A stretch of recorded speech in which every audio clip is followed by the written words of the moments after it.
Funding for Frontline is provided by this station and other public television stations nationwide, and by the Corporation for Public Broadcasting. Tonight on Frontline, it's been called the plague of the 20th century. First gay men, then hemophiliacs, then their wives and lovers, then children. 18,000 people, more than half are dead. 2 million more could get it. Tonight, live from Washington, Houston, Denver, and San Francisco, AIDS, a national inquiry.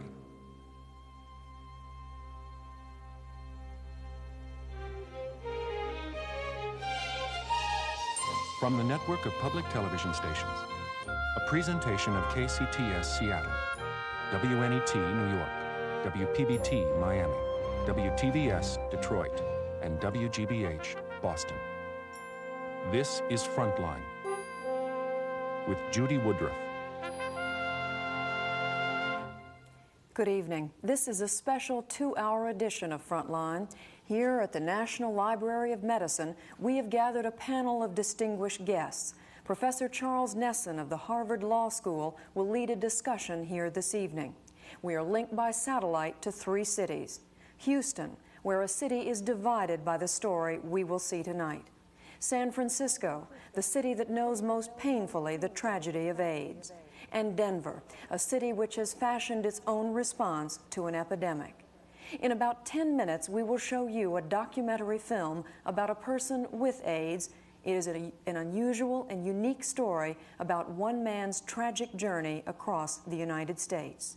It is a film that raises questions about public and personal responsibility, about prejudice and fear. In fact, our biggest fear of AIDS seems to stem from what most of us don't know about it. How do you get it? Who has it? What do we do about it? First, there are essentially 2 ways for the AIDS virus to be transmitted: from contaminated blood products and by certain types of sexual activity in which blood or semen are exchanged. Sexual intercourse and needles shared by drug users are the primary ways the disease is spread.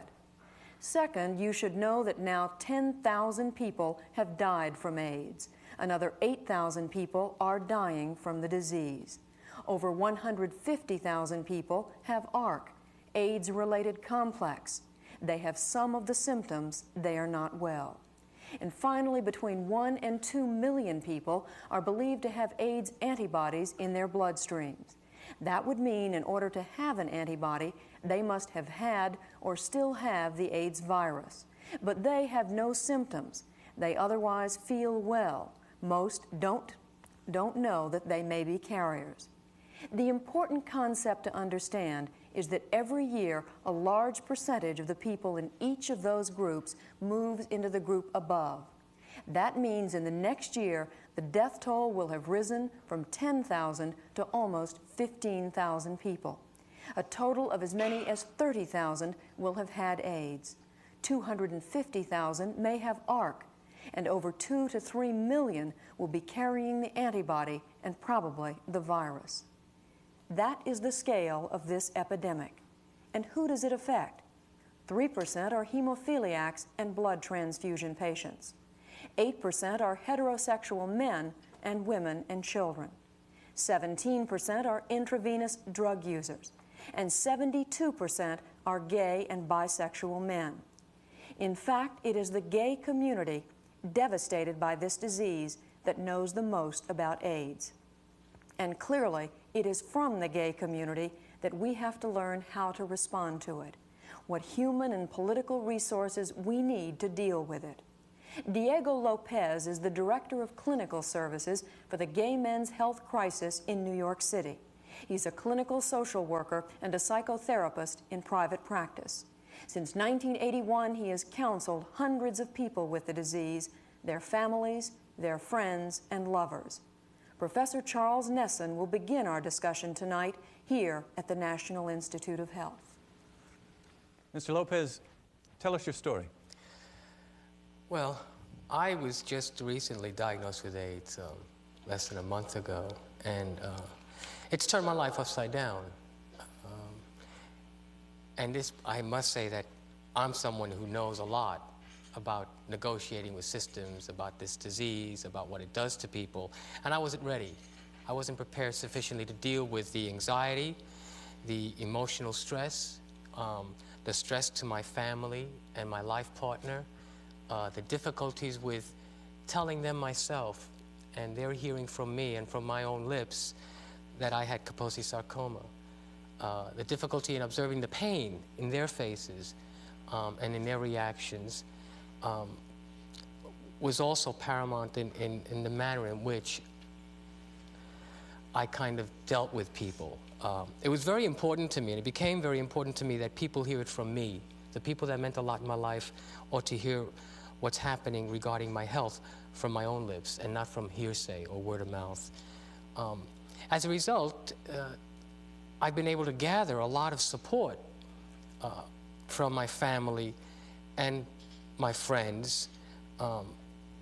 However, it's still made my life difficult. I don't know how I'm going to feel from day to day. I can't work the way I used to. I have a great fear of being dependent and losing control. And I've been a very independent person throughout my life. This is the first time since I'm 16 that I can't go to work every day. How old are you now? I'm 40 years old. I was just 40. And it just astounds me that my life has changed so drastically in 4 weeks. And I have to stress that because I've been able to drum up a lot of support and love and care, and I know how to negotiate with hospital systems. I've been in a hospital. I really directed the kind of treatment I expected to receive there, and as a result, I received it. Can I turn to Dr. Wafsi? Dr. Wafsi, what can medicine do for Mr. Lopez? I think the first thing medicine can do is to treat him fairly and without judgment, to let him know accurately and honestly what is available and what isn't available, to be able to say that we can do this and to say honestly that we can't do that, but allow hope that things have changed so much on a month-by-month basis that there may be something in the near future that we can offer that we don't have now. And most importantly, to recognize that he's an individual, and just because so many have gone through it before, he has to uniquely go through it for himself. I hear the "we don't have it now" though line very prominently in what you say. We don't have any answers now. No. Dr. Krim, what sort of social support does the system have to offer Mr. Lopez? Well, the system has to offer a lot of things, Mr. Lopez, to start with a system of medical care that is relevant to his problems and his needs. I don't believe we have this today in this society.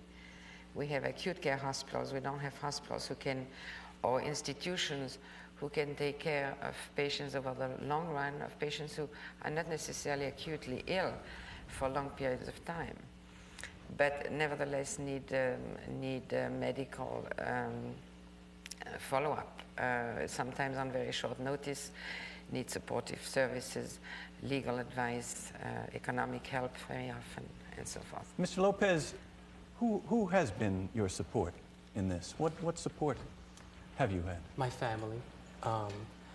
And I think because of my openness and honesty, which they kind of taught me to be as a person, it made it possible for them to understand and accept my sexuality years ago, and it's also made it possible for them to interact with me regarding my health. So they've been extremely supportive. I think my mom especially, I mean, we have a very open relationship and we talk very openly, and she's furious, she's angry. I asked her, "Mom, how do you feel? You know, is there any sense of guilt or blame that you're feeling? Or do you think I ought to feel that way?" And her response was no. She goes, "You've been a good human being. You've made your contribution to society. I am proud of you. I am angry as a result. I think it's unfair. You don't deserve to be stricken with this illness, this horrible disease." My lover, Ed, has been tremendously supportive. We've been together for 2 years, and my concern for him is that could he possibly have this disease too? And we're living on a tightrope right now. Our relationship is very supportive of each other, but it's also under a great deal of stress right now. He's living under a tightrope and having to explain to his family that he's okay. We've always been embraced by both our families, but this time he'll be going home for Easter without me because he needs to do a lot of follow-up work there that's necessary for him to do with his family without my presence. Well, I think my friends also. Thank you, Mr. Lopez. We'll be coming back to you shortly. You're about to see a film now about a person who had none of the support that Mr. Lopez here described. And for that, let me turn you back to Judy Woodruff. The film you will now see is controversial. That's because it's a portrait of a man with AIDS who continued to be promiscuous.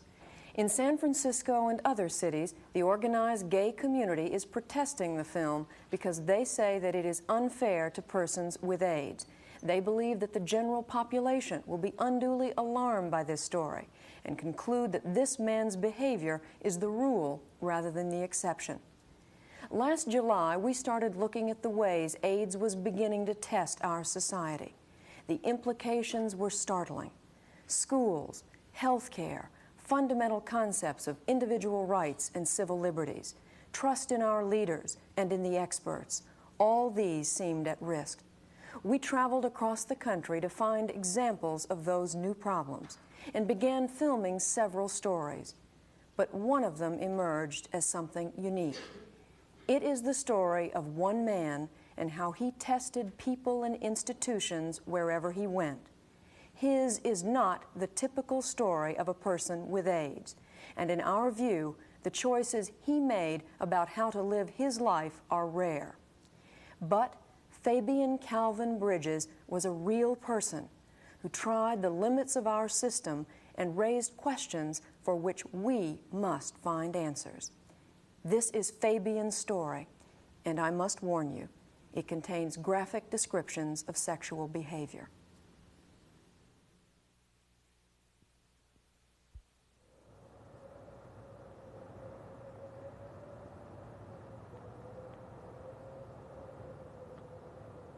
When we came to Houston, we came looking for a story about AIDS.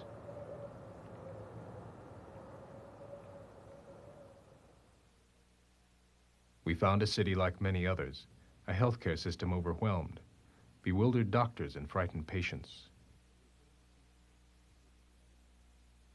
When we came to Houston, we didn't know Fabian Bridges. He was just one of the faceless victims. I met Fabian about 1975. After I got out of school and moved here to Houston in about 1979, we would keep in contact by phone and letters. Fabian's friend Shirley. Fabian decided that he would like to start a new career and move here and see if Houston would be profitable for him.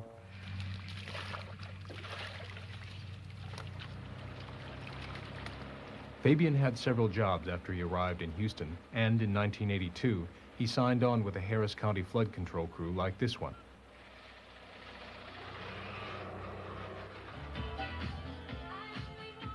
At night, he liked to go dancing and listen to music.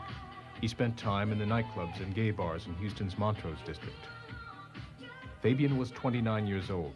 He was making close to $19,000 a year, and life seemed promising. You still waiting for your ampicillin? Yeah. Okay, well, they'll get it pretty soon. Dr. Robert Awe is Chief of Pulmonary Medicine at Jefferson Davis Public Hospital in Houston. He consults on most AIDS cases there. I first met Fabian Bridges in early April of '85 after I'd gotten a call from a doctor in a satellite clinic that she thought she had an AIDS patient and wanted to admit him to our hospital for evaluation.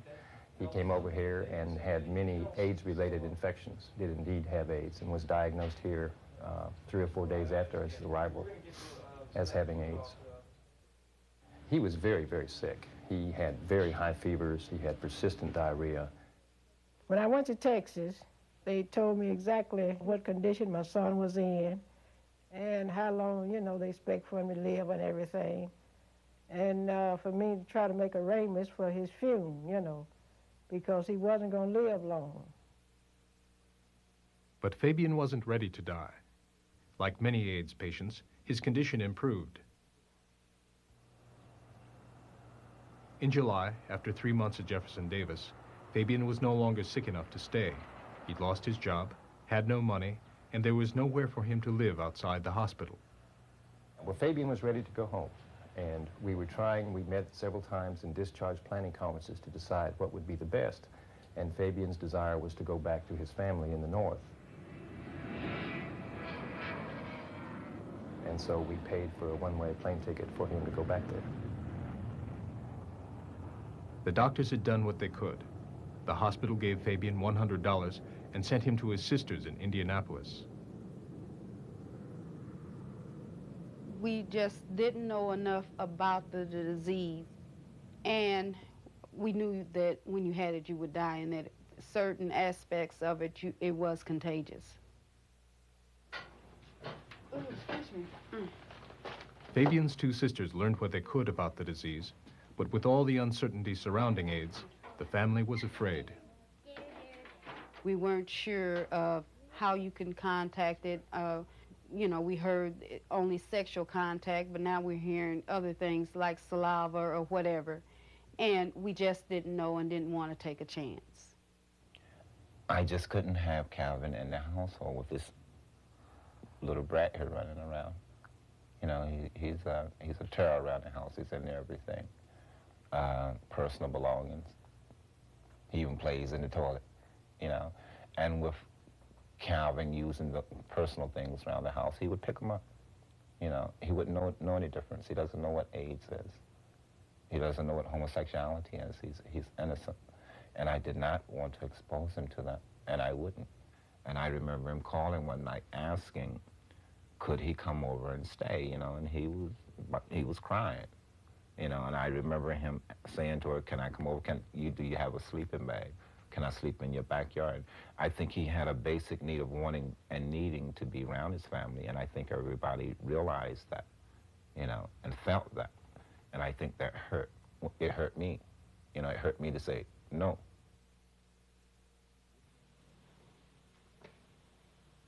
With no money, Fabian drifted around Indianapolis, sometimes staying in shelters for the indigent. One day, he began showing signs of a gonorrhea infection and went in for treatment. That day, about a month after he left Houston, Fabian got in trouble with the law. Fabian Bridges was arrested for allegedly stealing a bicycle, and he's brought into the lockup here, and he's fingerprinted here and photographed right here in this chair. Then he was brought over and placed in the isolation cell right here to keep him away from the other prisoners so he wouldn't contaminate them or anybody else. When he was arrested, Fabian told police he had AIDS. Deputy Terry Dale is a medical officer at the Marion County Jail. I guess my biggest concern was for myself and the other prisoners and the other deputies that he possibly would come in contact with and spread the disease. When Municipal Judge John Downer heard that an AIDS victim was being held, he left his courtroom to meet with the city prosecutor and the deputy. I think the judge expressed a little concern that possibly other people in the courtroom might become frightened if they found out he had AIDS and cause a panic maybe, or, you know, possibly even contaminate other people in the courtroom. The prosecutor readily admitted, yes, we did drop the charges, and he gave his reasons why. Advantages, disadvantages. He said it was a minor, you know, charge, a misdemeanor theft of a bicycle. You know, we might have reconsidered if it were a felony or a serious violent crime, which it wasn't. Kyle Niederprem is a police reporter for the Indianapolis Star. She covered Fabian's story. They were even throwing away some of the pens and pencils that Fabian had used to sign some of his documents. So apparently in very short order, and I'm not sure of the time frame, he went to the jail, a decision was made quickly, a little meeting was had, and it was decided for best for all to release him and get him out of town. The charges against Fabian Bridges were dropped, and then Judge Downer chipped in $20, and the county fund chipped in the rest of the money, and we provided a ticket to Cleveland, Ohio for Fabian Bridges to get home to his folks, because this is where he had informed me where his mother and father lived. So we made sure that he got the bus ticket, and then I transported him to the bus station and made sure he got on the bus okay. here's a man who's dying. He's just dying, you know, of AIDS or whatever. We have a dying man. He's homeless. He's got nothing, and nobody wants him. And, you know, he probably would have died in obscurity if no one had stumbled upon his story, if no one had called, you know, us to pursue it. It was Kyle Niederprem's story that first led us to Fabian. It was a story about the alienation and rejection that many AIDS victims suffer. So in late August, we came to Cleveland to find Fabian. We started by checking the shelters. Then we heard he might be staying in this hotel. What was it like when you first found out you had AIDS? Well, I was sitting in the office at this private hospital, York Plaza, and I don't know, my world just started crumbling. I just sat there a minute and it seemed like I could see everything flash right before me, and I just sat on the thing, the bed, and started crying, you know. I said to myself, my life is over. This is where it stopped. She said, you know, Fabian told us he was still angry about what happened in the Indianapolis jail. I felt I was being treated like an animal. You know, they didn't care. The only thing they cared about was not getting disease. And after I got there, they put me in this waiting cell. And I was there for about 2 hours. And all of a sudden, the sheriffs, the policemen, peons, maintenance people, they all just came by and got a glance and started whispering and went out the other way. I was so humiliated, I just could have grabbed them by their neck and just choked the hell out of them, choked the life right out of them. Or if I had the power to transmit the disease by throwing my hand at something, I would have. And then just sat back and laugh at them, see how they react. But I was just fantasizing. They treated me real dehumanized. It was beyond slavery.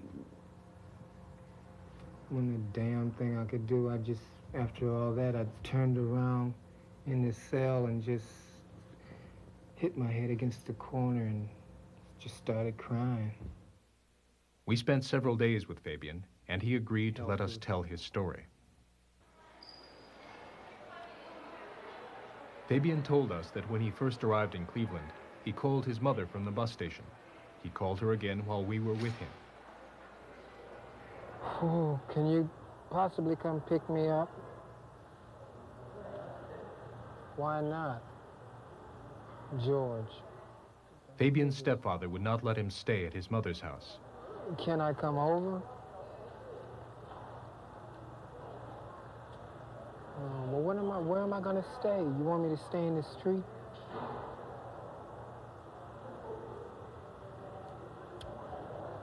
I'll call you later.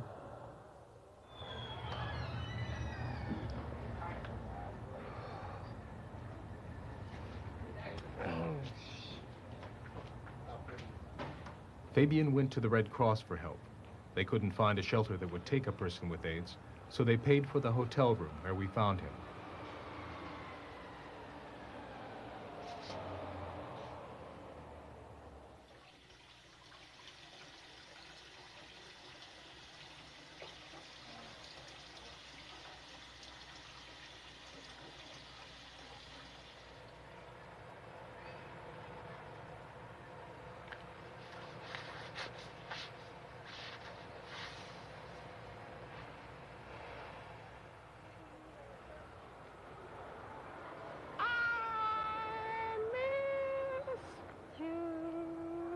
Fabian had applied for Social Security disability while he was still in the hospital in Houston.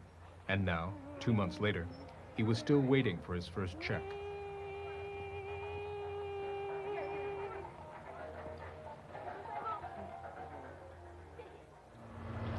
I He said he had no money, so sometimes we bought him meals, and we had his laundry done. One day, Fabian saw a small portable radio he liked. We bought it for him.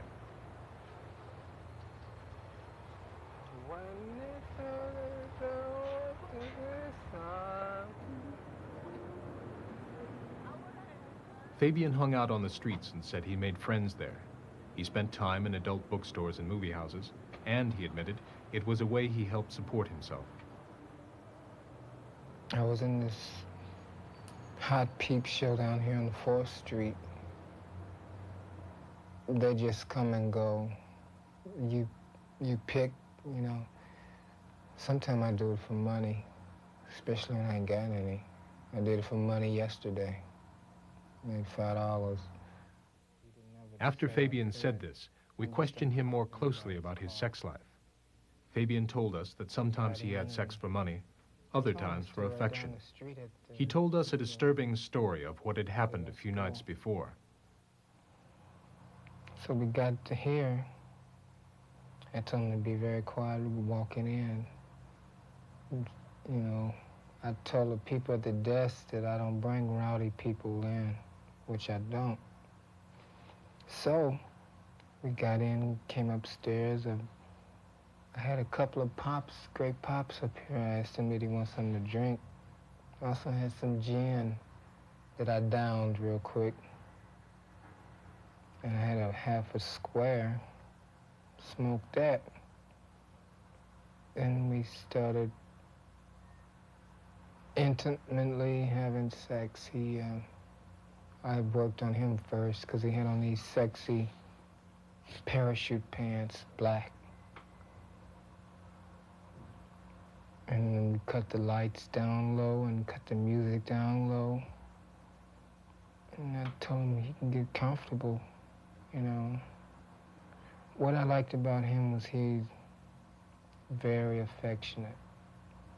That's what I like, hugging, snuggling up.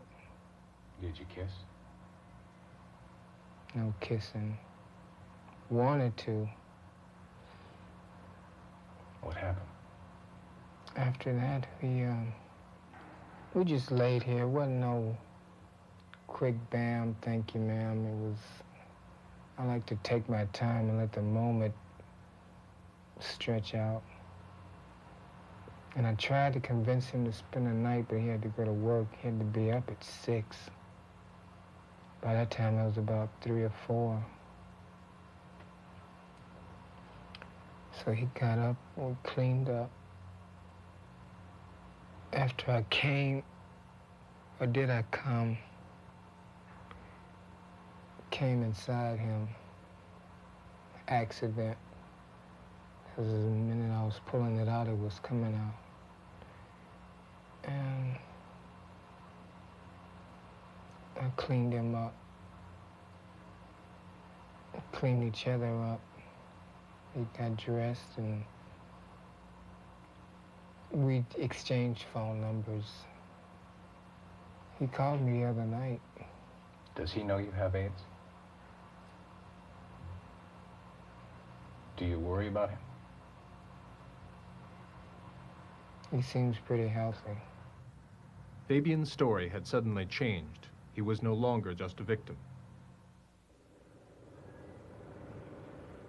After Fabian told us he was having unsafe sex, we faced a dilemma. Should we report him to authorities or keep his story confidential, knowing that he could be infecting others? We decided to tell health officials what we knew. To our surprise, they told us the Cleveland police had already informed them Fabian was suspected of soliciting. But the health department said it considered that information only a rumor and had not investigated. Did the information I get is this fellow's out on the streets and engaging in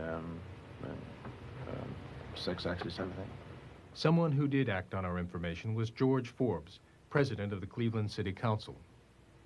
You're soliciting on Prospect? Okay, okay. Yeah, but that was, you know, they arrested him when? Friday of last week. Okay. Forbes called the Cleveland City Health Director to find out what was going on. Okay. Thank you. Goodbye. He was arrested Friday for soliciting. He was back out on the street Monday. All right. He said, you're right. We got a right to protect people.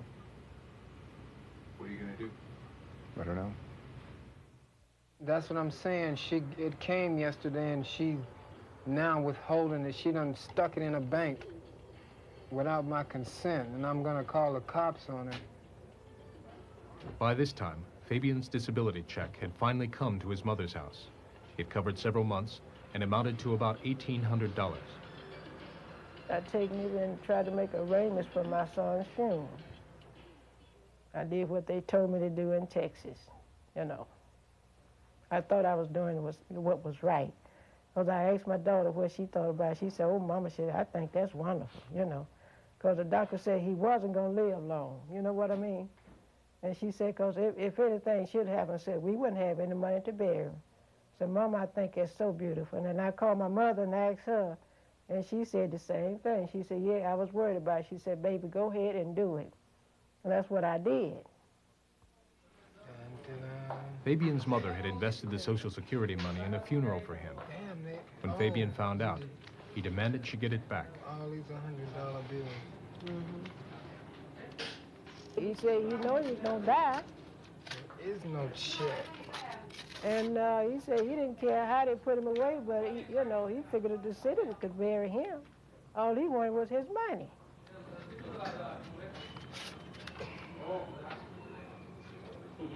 That a whole year.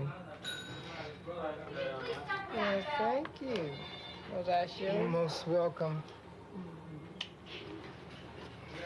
Thank you.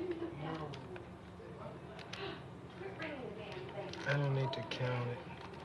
I just need to cling on to it. I'm your mother. You understand what I'm talking about?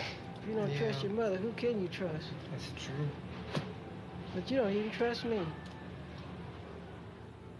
I'm not so sure about this world, you know. Well, you better be sure, because you're going to need somebody by your side. Without mother, you lost. Yeah. Without a mother, without you lost. family. Here's a case where a fella knows that he has it, and he says, to hell with it. I'm going. How many am I going to take with me? Council President Forbes called officials of health, legal, and social services together to decide what to do about Fabian. What the hell do you do? I mean, the guy admits, at least George and I think, that from his statements, he has admitted that he has had anal intercourse and that he has AIDS and that he didn't care. And he is on the streets. We've had the right to quarantine against smallpox and things of this nature that were deadly diseases, and we put quarantine signs on houses saying that this house is quarantined. Now, if we could do it for diseases that was not as deadly as this, I'm damn sure we can do it in this particular case. Now, I don't think we are as helpless as you think we are. There are laws. I think the Ohio regs address certain diseases as being quarantinable, but AIDS is not one of them. Correct. With this one, you can't detain them for an indefinite period of time, feasibly anyway. I think what you can do is evaluate them as to whether they're mentally competent and perhaps find some other routes. I mean, there really is no precedent. Diana talked with other cities and states to find out how they're dealing with the problem. And we're right now at the forefront of deciding how to make public health policy. There is none. I think it would be good if we had a state policy that we could all buy into and establish, so that the chief of police in Cleveland or Cleveland Heights and the county commissioner in Cuyahoga County or in Lorain County or in Trumbull County know exactly where the hell we're going on this. And of course, we at the state say it'd be wonderful if they had a national policy to give us some direction. And so. But I mean, you know what? They don't give a damn nationally. The bottom line is we've got a guy in the street here. I mean, that's the bottom line. George is right. A guy's got a gun, he's out shooting people. You don't die in 15 seconds, you die in 2 years by the statistics. I mean, it's a slow and painful. And it's a slow, anguishing, painful death. And what did we say collectively as a group of people representing the society? The point they're trying to deal with is a touchy legal question. Does the city have the authority to arrest this person? The police say no, because he isn't breaking the law. But do they have a moral obligation to protect the unsuspecting victims? They've agreed to try and isolate this person. State health officials will meet with him and try to convince him to stop his sexual activity and agree to being isolated for treatment. The city's law department is also reviewing the situation to try and draft some legislation to deal with this ever-increasing problem in the city of Cleveland. The reaction of the gay community when, Fabian's story hit the press was one of anger. How could someone like that, who was ill and going out, how could anyone infect other people? And I think one step further, their anger was turning into, we need to find this guy and get him off the street. After George Forbes' meeting, Buck Harris was given the job of finding Fabian. Harris works for the State Department of Health and is a leader of Cleveland's gay community. Concerns were, we can't allow this disease to be spread. I had bar owners and managers of bars who called me that night or whom I ran into over the weekend and said, what does he look like? Has he been in our bar? You have a right to tell us. And if he's in here, well, I think quite honestly it would have been sort of a lynch mob mentality. I don't think Fabian would have walked out of that bar with his sexual organs intact. Buck Harris never found Fabian. What none of us knew was that Fabian had taken his money and left town.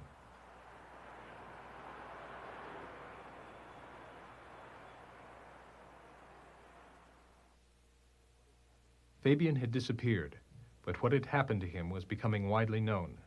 Time magazine wrote about Fabian, calling him a pitiful nomad. The article also said he was headed back to Houston.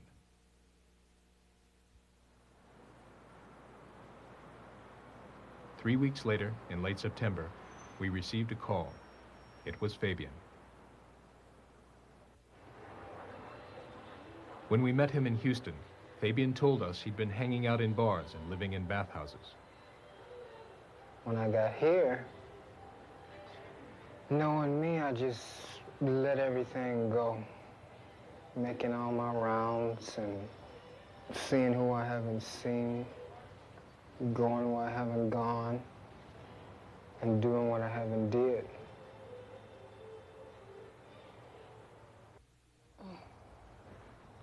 When he could no longer afford the bathhouses, Fabian began living on the streets and sleeping in empty buildings, where, he said, he brought people for sex.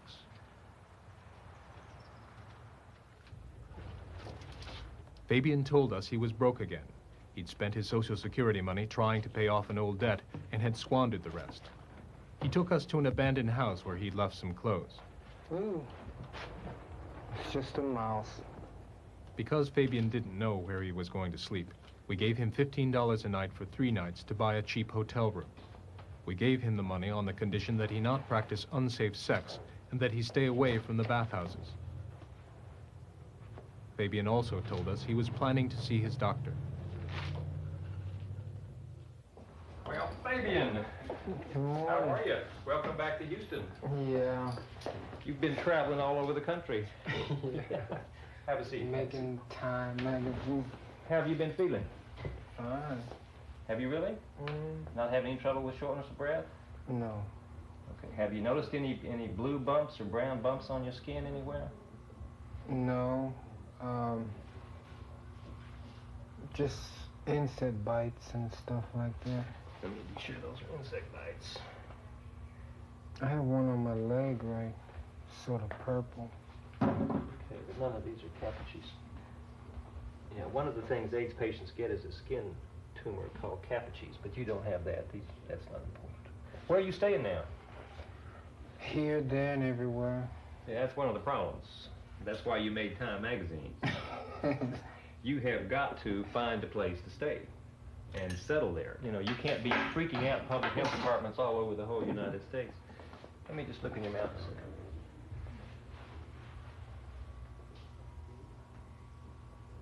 Okay, that looks good. Okay, well, I don't feel any lymph glands anywhere. I remember I used to couldn't run because it drains me, but now I can run. So you're in remission now. Well, that's good. What is that? Well, remission means that your disease is under control. Yeah. Doesn't mean it's cured, Yeah. but it means it's under control for right now. It's not bothering you. But you do understand you have AIDS, right? And you know how you can transmit AIDS. Yeah. Through sexual contact and through blood. Yeah. That's the only 2 ways you can transmit it. Now, one thing that bothers me is that Time article said that you were peddling sex. Quote unquote peddling sex. Is that true, Fabian? Sort of, yeah. See, you can't do that. No, that's not funny. You've got a disease that is almost always fatal, and you're giving it to people all over the country. Now that just isn't using common sense. I'm not, when I masturbate or ejaculate, it's not getting in them or on them. You're sure of that? Mm-hmm. I'm making sure of that. Well, I'm not kissing no one. That's another way to get it. So you're not exchanging body fluids. You know what No. safe sex means. Okay. Well, just the same, I talked to Dr. Houghton, Fabian. He's the county public health director here. Mm-hmm. As long as you stay in Houston, he's going to send you a letter, which we'll deliver on Monday, saying that you have to restrain from sexual activities, and particularly from prostitution. If you do that in Houston, then you can be put under protective custody. And we just can't take the chance, Fabian. Now, if you behave yourself, and we want to take care of you. If you get sick, we'll be glad to see you anytime. But if you go out and start being a male prostitute, then we're going to have to call the constables and have you locked up. We just can't do that, because we're not talking about. I don't want to be locked up. We're not talking about clap. Something you can cure with penicillin. We're talking about a disease you can't cure, and therefore it's your obligation not to spread it to other people. You just can't do that. I've slowed down quite a bit, though. Yeah, well, it's more than slow down. You got to stop it. But Fabian ignored Dr. Oz and our warnings. We discovered he didn't use our money for hotel rooms, and he admitted he was still having unsafe sex. It's just, you just can't be spreading a disease that's going to kill people. He remains infectious until we find a cure, or the people who are doing the research find a cure, or until he dies. After talking to Fabian's doctor, Houston Public Health Director James Houghton and his staff weighed their options. Where we detain him becomes a more critical question, because from what Dr. Aw told us, his diagnosis was only made in July, and so there's a good possibility that this could go on for 2 years. And furthermore, this person is in remission now. So that means he's not demonstrating, he looks fine. Okay. He's not demonstrating any signs of illness.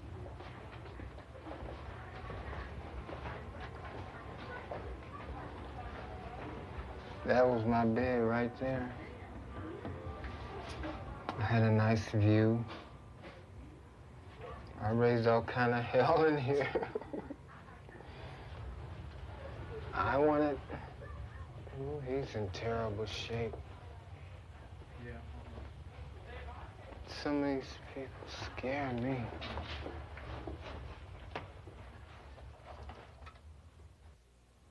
It's hard for me to sit here and realize that I have it. I'm not fooling myself. For a disease to be so dreaded, it's like something's missing.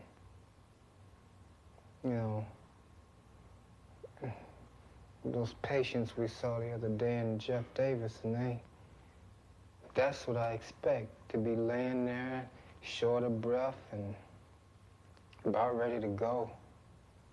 That's what I expect out of that disease, and something so dreaded. But if you know how dreadful the disease is, and you saw those people in Jeff Davis, if you know how dreadful the disease is, how could you go ahead and take a chance that you might give it to somebody? I don't know. I guess I'm to the point where I just don't give a damn,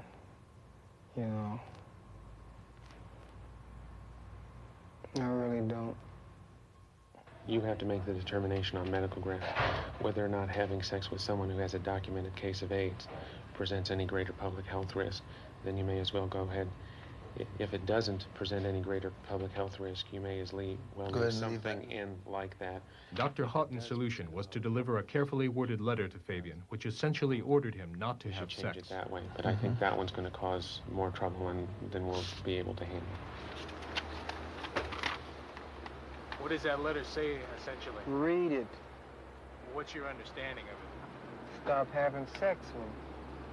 The world.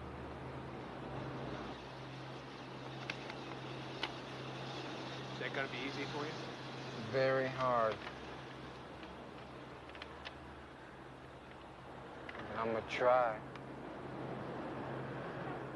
It was explained to me that Dr. Houghton's letter is written in such a manner where he cannot exchange any fluids with anybody. He cannot give blood. That's a violation. Dr. Houghton turned over the job of enforcing the letter to the Houston Vice Squad. It was the first time in his career he had called the police in on a health problem. I talked to him about whether we could go out and make a prostitution case or engage in sex with him, an offer to engage in sex with him, and they told me that their appellate division is going to look into it, but it appears like that we have to either catch him in the actual act of engaging in a sex act or, you know, do it ourselves, and which obviously we're not going to do. You know, not me. Me either. So we're kind of caught between a catch-22 deal here. We, you know, if we can't make the case, then we're kind of out of this deal. Dr. Reeve, my name is Captain Fulbright, Jack Fulbright, in charge of the Vice Division here in Houston. I need to talk to you about a problem that we've got. I'm finding it hard to believe that the health department does not have any power of arrest. Maybe the city health department doesn't have any power of arrest, but maybe people that work for the state do.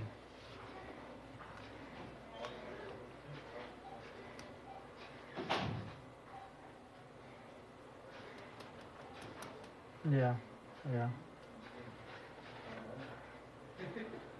Yeah, I know Paul Bibler real well. And, okay, I thank you very much. I've gotten total all the way back around to Paul Bibler. I went that same circle. Oh, you did? Yeah. I've talked to Reeve and Bibler. And, what'd they say?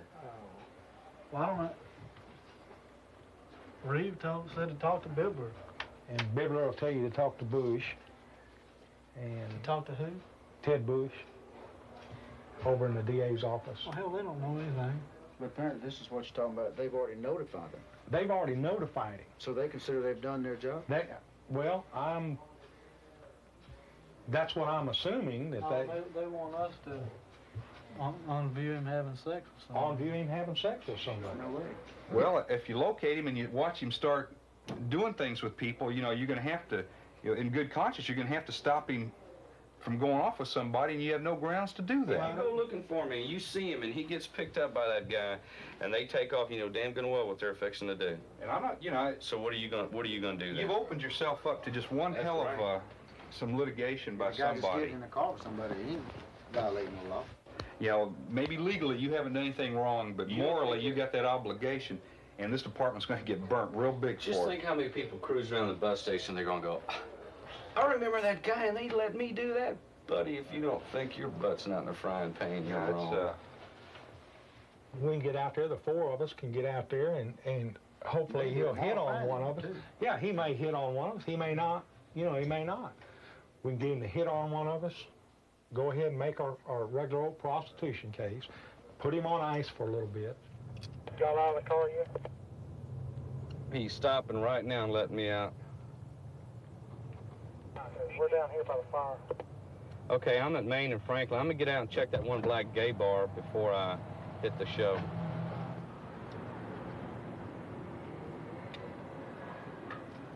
After 2 days of surveillance, the Vice Squad's attempts to arrest Fabian on a soliciting charge failed.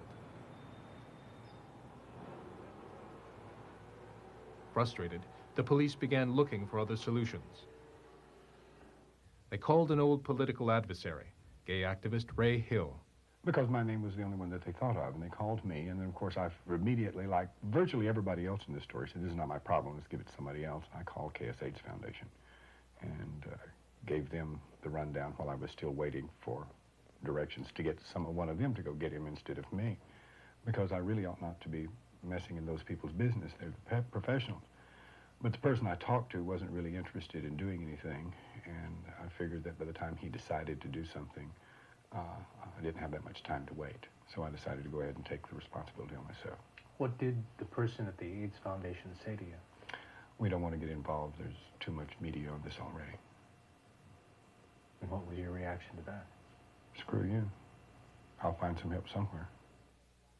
The disease that killed that famous actor is the same one afflicting a transient who now has got Houston health officials very concerned this afternoon. The man reportedly is a prostitute who may still be engaging in sex with strangers. When police tipped off the local media to what was happening, Fabian became headline news.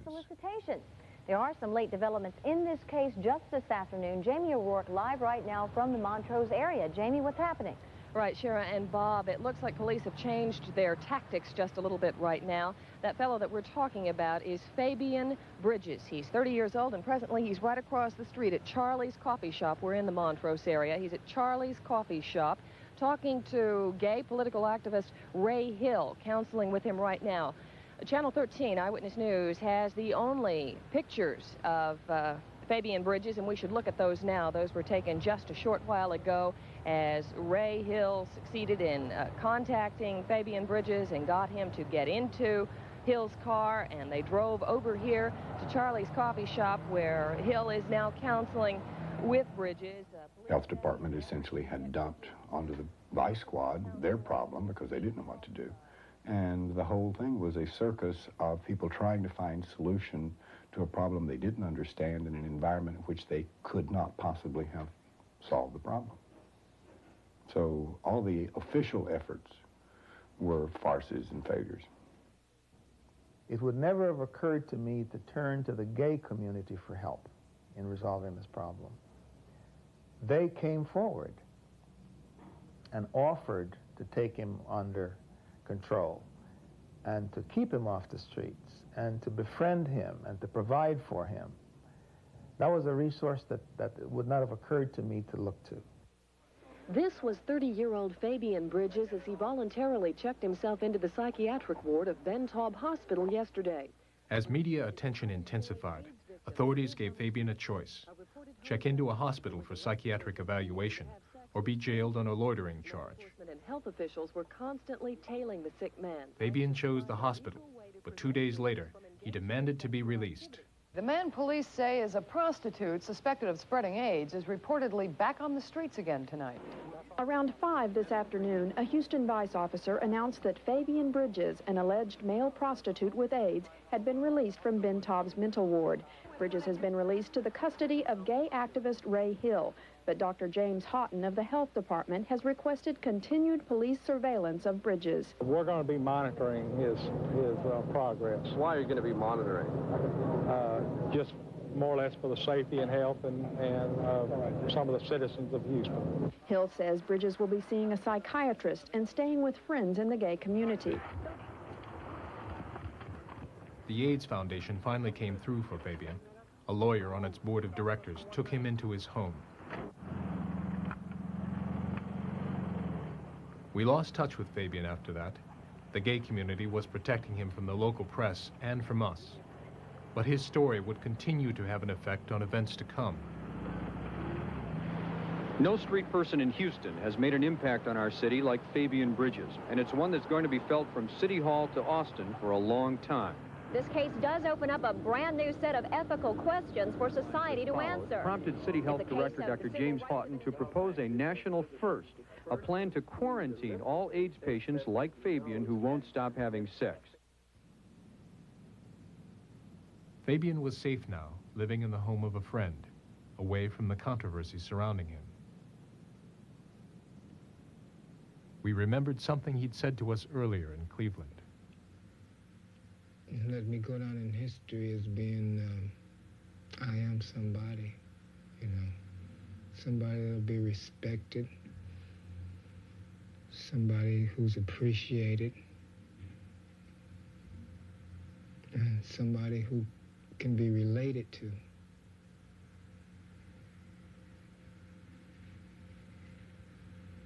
There's a whole lot of people just go. They're not even on the map. They just go. But the inevitable happened. Fabian's AIDS symptoms returned. Just 1 week after he moved into his new home, Fabian went back to the hospital. This time, he stayed just over a month. After Fabian was transferred up to the intensive care unit, we got him fairly well stabilized. His blood pressure came up a little bit, and we thought he might respond to the medication that we had him on for his blood poisoning. So I went home, and then about 8 o'clock at night, I got a call from the resident that Fabian had started bleeding from his stomach and from his nose, and his blood pressure was falling again. So I came in, and we started another central line on him, which is just a big tube to try to get more medicine and more blood into him. And we pumped in all sorts of the medication to try to stop him from bleeding. But he did not respond to that. He had a convulsion, went into a coma, and then went into shock and died very peacefully, actually. He was not in pain during the last day of his life. Fabian died on November 17th. His family had no money to bury him, so after a week, he was given a pauper's funeral and buried in the county cemetery. He was buried here about 2 weeks ago. And here's where he lies, right here. But the reason why the grave site looks like this is due to the fact that we've been having a lot of rain, and it's a fresh grave.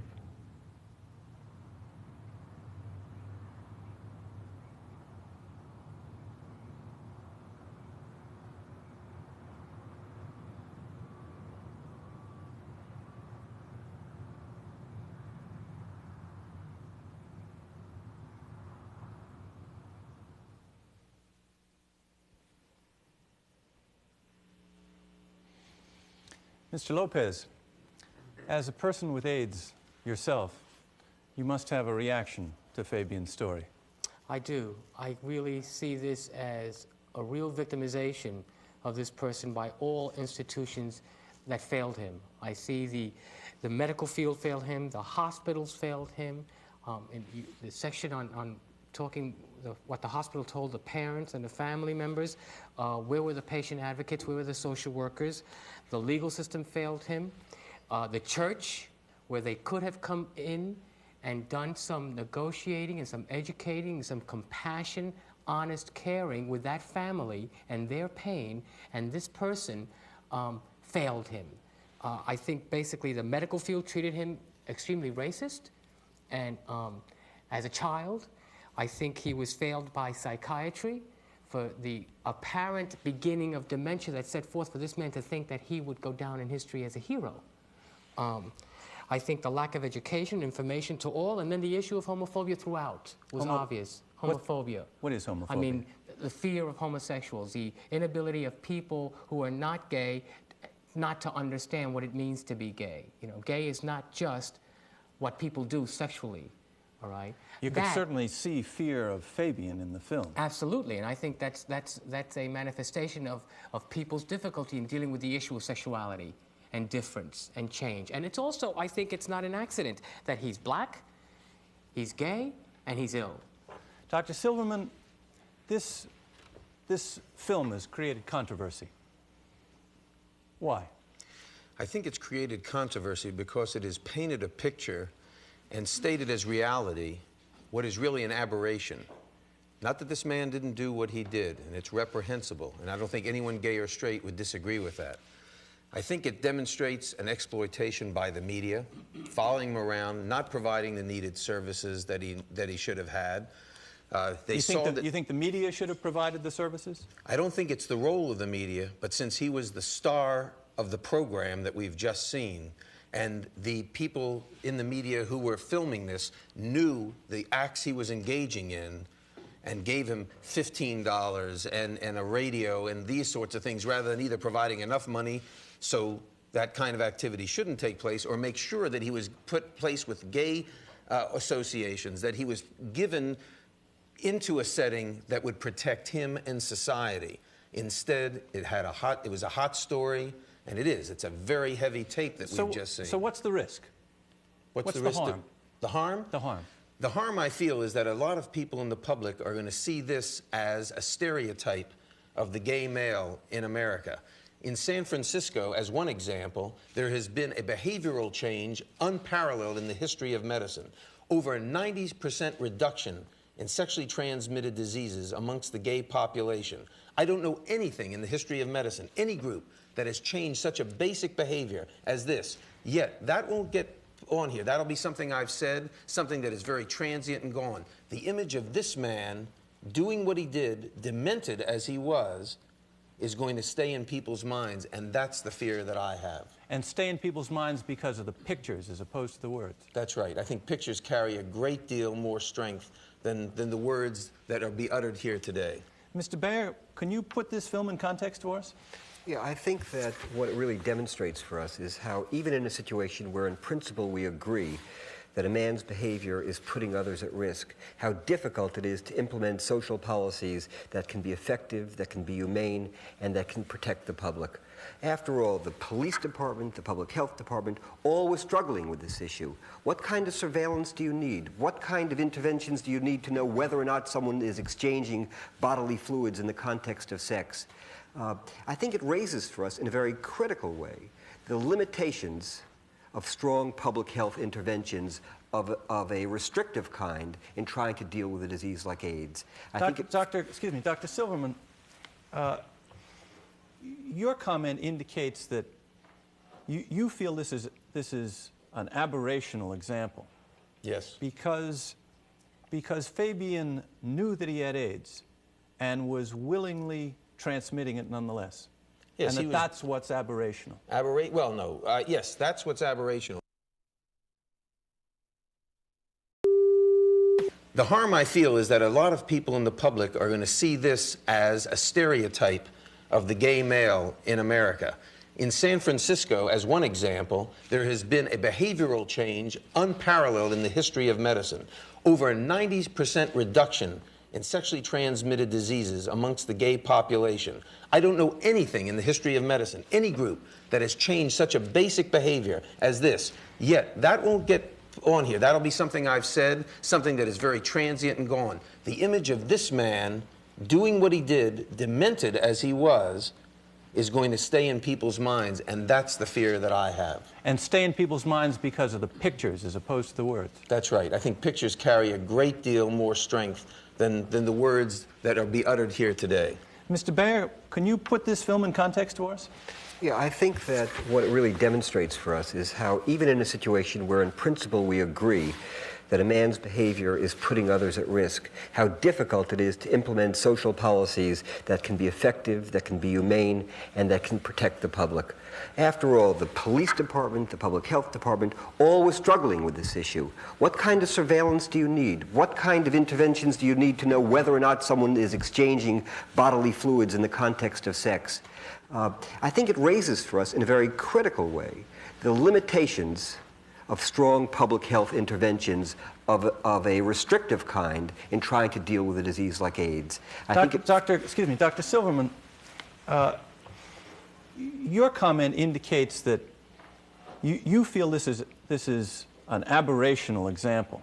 Yes. Because Fabian knew that he had AIDS and was willingly transmitting it nonetheless. Yes, and that's what's aberrational.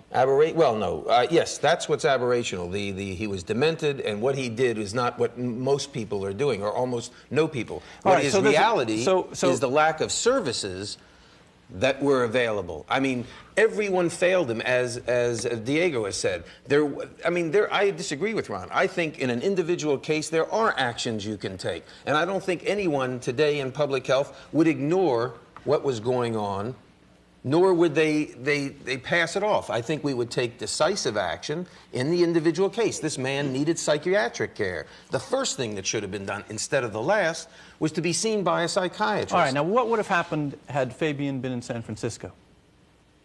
Well, what would have happened had you been in charge of what was going on?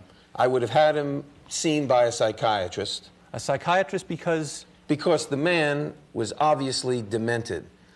I think anyone who knowingly infects someone else with a lethal germ has a problem. You could see by the affect that this man had how bland, how he was talking in almost histrionics. He wanted to go down as a hero, and I mean this man. He said he didn't care. He said he just I don't care. But he also wanted to be a hero. I mean, if you really carefully look at this, you see a man who is demented. You don't see a normal, rational individual.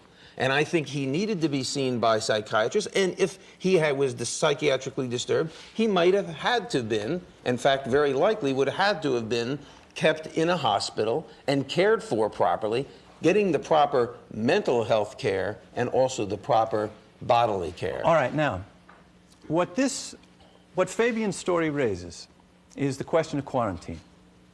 Yes, you give him services. Perhaps if he had all the support that you could offer him, it would have been a different story. Not quarantine. That's a misnomer. Well, let's... Isolation, maybe, but not even isolation. Keeping him from infecting others through sexual activity. If none of the support works to make him make his own choice, yes? Yes. Yes. So you call it isolation. That's correct. Now tell me how isolation is different from quarantine. Quarantine basically and historically was when a ship would come into port from a country that may have been, or a port that may have been had a disease. They would keep the ship out in the water for 40 days and nights, and if no one on the ship came down with a disease, you let them then enter the port. Now, we hear people talking about quarantine for anyone who has AIDS, who might be a positive antibody case. That means keeping them locked up for life. We have no cure today. So what we are saying is, if we're going to control the spread of this disease, and I don't think this is appropriate to control the spread of disease from a public health standpoint, it is absolutely impossible from a logistical viewpoint, because we may have 1.5 million to 2 million people infected. Are we going to lock them up, 90% of which are between the ages of 20 and 49? Are we going to lock them up for the rest of their life, when really what we have here is a disease of consenting adults? If we can educate people, the two high-risk behaviors which were described before by Judy, intimate sexual relations with the sharing of body fluids and the sharing of needles and syringes. If we get people to not do that, we can stop the spread of the disease tomorrow. Mr. Bayer, I take it you're in agreement with... Well, I mean, I just would like to Sullivan. underscore one thing. The talk of quarantine or isolation is very loose in our society today. In order to really implement the policy of quarantine, what you would need to do is to establish a system of universal, mandatory, and repeated screening of all Americans, to pick up every single individual who is antibody positive and presumed to have the virus, to isolate them from society. We're now talking about 1.5 million Americans, to put them God knows where. And it's not simply a logistical problem. Societies in the 20th century have shown that they know how logistically to do the most horrendous things. What happens to a society that's torn apart by the threat of a disease like this? Do we really need to use not only a Sherman tank, but an atomic bomb to deal with a disease that is threatening our society, when in fact we haven't really tried other mechanisms that might be more appropriate? Congressman Dannemeyer, I take it that, pardon me for putting it this way, that even you are not in favor of mass quarantine. Well, I think the events that have transpired over the course of the last year make very clear that it is appropriate for public officials, public health officials, people in government to be talking about that option, because it is something that needs to be discussed. I watched with sadness this movie. I don't know what the problem was really. What we need, in my judgment, are public health authorities with the judgment to take the action that was called for. A mentally ill petition was appropriate to file against this person early on. That is within the purview of public health authorities. It's been there for years. I used to file them when I was a deputy DA years ago. But you hear Mr. Bayer saying we'd have to put away 1.5 million people if we were going to put away all the people that put you at risk. You deal with these things. When you find a person manifesting conduct that Fabian was manifesting, he was mentally ill, in need of care, supervision, and treatment. Our society has been dealing with people manifesting that type of conduct, at least in California, for many years. It's a civil petition. They have a right to a jury trial. You have medical experts testify. If they're found to be mentally ill, they're placed in an institution until they recover their sanity. There's no real big deal about it. The problem is that... That's a very different scheme than a mass quarantine, and we're not talking about... That's an isolated case that I think is appropriate. You see... Am I right, though, that you do not think it's appropriate to proceed on a lock-'em-all-up theory? No, I have not advocated that, but I think it's appropriate given the increasing number of cases and the fear that this will be transmitted beyond the risk groups that it heretofore has been found in, that we start talking about the issue of quarantine in our society. All right, let me go now to Houston, if I may. Dr. Hotze, I understand that you have pressed for quarantine in Houston. Well, this is incorrect. I think what has happened in this show is we have seen the attempt by PBS to evoke an emotional, sympathetic response towards this individual whose life really characterizes all those who participate in homosexual activity. It's one that seeks inordinate lust for self-gratification, anonymous sexual partners that run up to 1,000 during a lifetime. It's moral anarchy. And what needs to be done in our society today is that our political leaders, our public health officials, and the media needs to come down foursquare against this activity and not give it public approval or sanction, either in the political forum or else on the media. Yeah, but what do you mean by that? Just what I said. Come down hard on it. How do you come down hard on it? Well, several things. First, in Texas, we have laws that prohibit sodomy. Law teaches individuals right and wrong. It teaches a code of conduct. That needs to be instituted nationwide to instruct individuals that this is a wrong, unacceptable behavior, as the public health officials have done on smoking, as they've done on illicit drug use. This lifestyle is unhealthy. It undermines the moral fabric of a community, and it's deleterious to the health of the individuals that participate in it. And I have yet to hear anyone come down and say, wrong. Let me switch to Ray Hill, if I can. Mr. Hill, do you hear me? Absolutely, I hear you. And did you hear Dr. Hotze? I did hear Dr. Hotze, and it's no surprise to me that Dr. Hotze would like to lock up 10 to 12 million Americans. That's everyday business around here. What do you think it's all about? What do you think is going on with that kind of comment? I don't know what, you see, the wrong thing to do here is exercise the power of government. Fabian, man out of control. The only thing out of control about Fabian when my community had him was his herpes and his bowels, which neither one were conducive to anybody agreeing to have sex with him. Fabian was not a problem for us. Fabian didn't slip out the window and go turn a trick. Locking people up, trying to control this disease with quarantine is like killing mosquitoes with a 30-06. It'll work if your aim is good enough, but you're blowing holes in the building so more mosquitoes can get in. All right, let me turn to this phrase, groups at risk. Dr. Wolfsey, review for us again, how is this disease transmitted? It's really quite simple. It's transmitted either by sex, and it doesn't matter whether the person is homosexual or heterosexual. If one partner has the virus, the other partner might get it. The existing evidence suggests that it's much more likely for a male to transmit it to a female, but we presume that it's possible. Why is that? Any idea? We know it's in the sperm.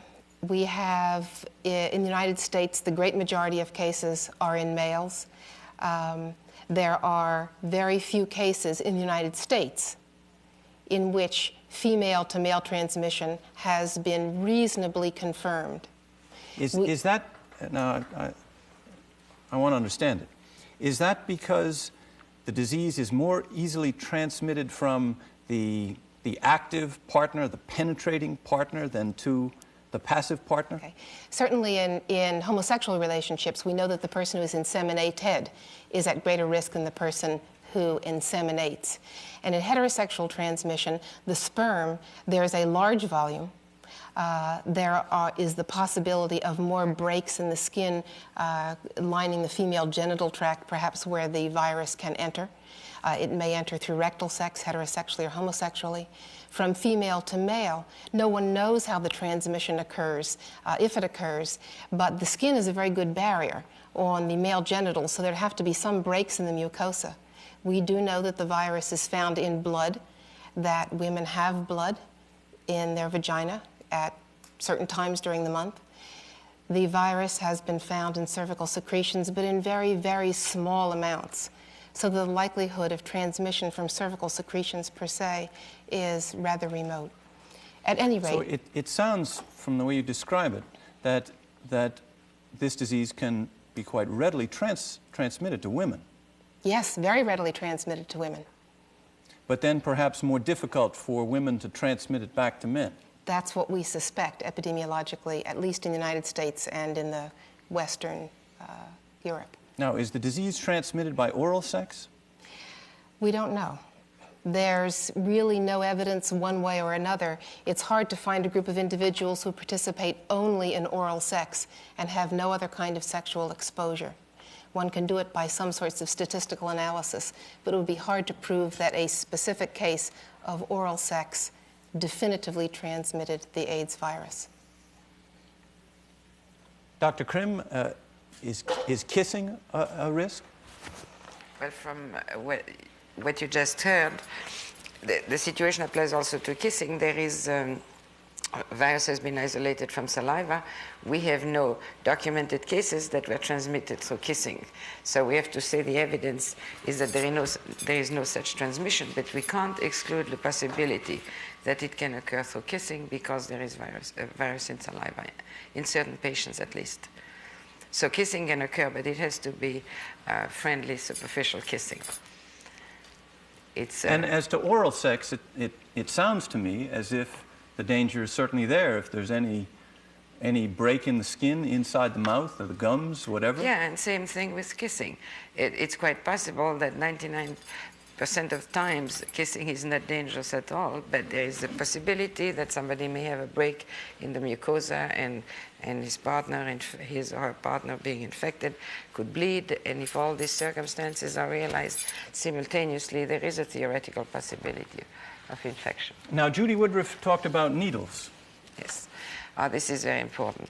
A very important mode of transmission is through contaminated needles, and this is the way the virus is transmitted in the drug-addicted community.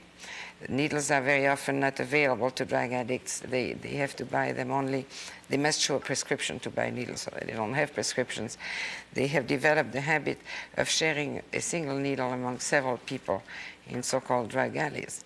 And the needle goes from one vein to another, carrying a little bit of the blood. If one of the partners sharing the needle is contaminated, he will contaminate everybody else in the group. And transmission of the virus leading to AIDS has been very rapid in the addicted community, in New York in particular. All right, and it's important to remember that this is the group that transmits the virus to the broader heterosexual community, because drug addicts are by and large heterosexual people. And the virus, the infection, is transmitted to the population at large through them. So if we're talking about transmission to the heterosexual community, the avenues of transmission are through what, bisexual men who have sex with women and transmit to women. That's one possibility. And needle users. And needle users who are heterosexual. No, also males. Male and female. And females. And most of them are males. And they can contract the infection through contaminated needles and pass it on to either needles or through sex to others.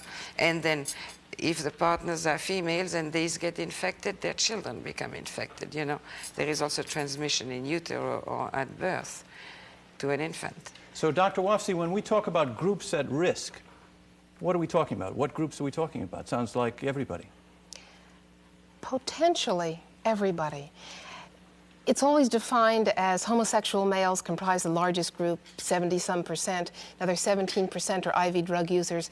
A smaller group are hemophiliacs. Now that has been resolved by changing the nature of the materials, the anticoagulants that they're given. A smaller group than that has gotten AIDS via blood transfusion. That also has been addressed by testing of the blood supply. And then there's another group that's very small in percent, but it's growing slowly in number, and that's people who've gotten AIDS as a result of sexual activity alone. And that doesn't fall into a group. But I think we're naive if we think that everybody in a risk group has a label. I'm a gay male. I'm an IV drug user. I'm a hemophiliac. People don't look any particular part, and you can't tell. And the stereotypes of who looks like what or what socioeconomic group a person falls into isn't accurate, so you can't really tell who's in a group. Dr. Dowdle, do you have a sense of where this disease is going? We talk about these risk groups, and from what Judy Woodruff said, it's, at this point, at least primarily, a disease of the gay community. Where is it going? Well, certainly in Africa, the majority of the cases in Central Africa are heterosexual, heterosexually transmitted. There's no question about that.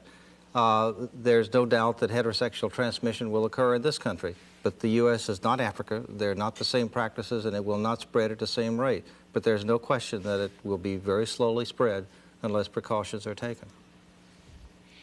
All right, let's talk about precautions. Dr. Silverman, let me come back to you. There's the implication in what you've said about Fabian, about his being unusual, that if a person knows that they are a carrier of the AIDS virus, they're much more likely to alter behavior and basically to behave carefully. And that leads us to testing. I take it if I'm to know whether I'm a carrier, I need to take a test.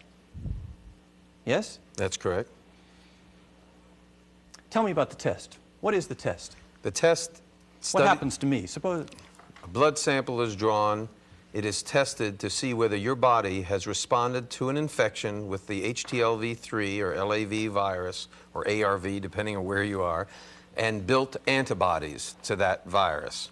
And those antibodies are the tag or the signal or whatever that denotes the fact that you have been infected with this virus. It doesn't tell you whether you will get AIDS or whether you will get AIDS-related complex. It just tells you that you have been infected and your body has responded. Now, I think that people who are concerned, who may be in the classic high-risk groups, should take the test if they have not altered their behavior and if 3 caveats are obtained. 1, that it's anonymous. 2, that it's voluntary. And 3, that there is extensive counseling before and after. Those 3, I think, have to obtain. Let me see about that. Dr. Dowdle, suppose I want to get a test. Where do I go to be tested? Well, the Public Health Service has recommended, in fact, that those in the high-risk group should voluntarily I don't know that I'm in a test. high-risk group. I just, I want to be tested. Also, the recommendations are that these tests be provided at venereal disease clinics, as methadone clinics, etc. No, you mean I have to go to a venereal disease clinic if I want to be tested? No, almost every locality in almost every state has testing sites available which are generally well known. In addition to that, you can go to your private physician Wait a minute. and make arrangements. I don't know where I get a test. I mean, I'm a reasonably well-informed person. I wouldn't have a clue where to go to get a test. You would call up your local health department or your state health department or AIDS hotlines, which are generally available in every city. But you can also go to your private physician. I go into a clinic. Yes. And then what happens to me? You could go into a clinic, and it depends on the state and depends on the locality as to what their laws are. But it's either it's confidential or it could be anonymous, depending on the particular location. Well, let's take that for starters. What happens to me physically? The recommendations are, and they're generally followed by every state and locality, that you come in first and are counseled. You are told what the test means, you're told what the results might mean, you're told whether you might be at risk or not, and do you want the test.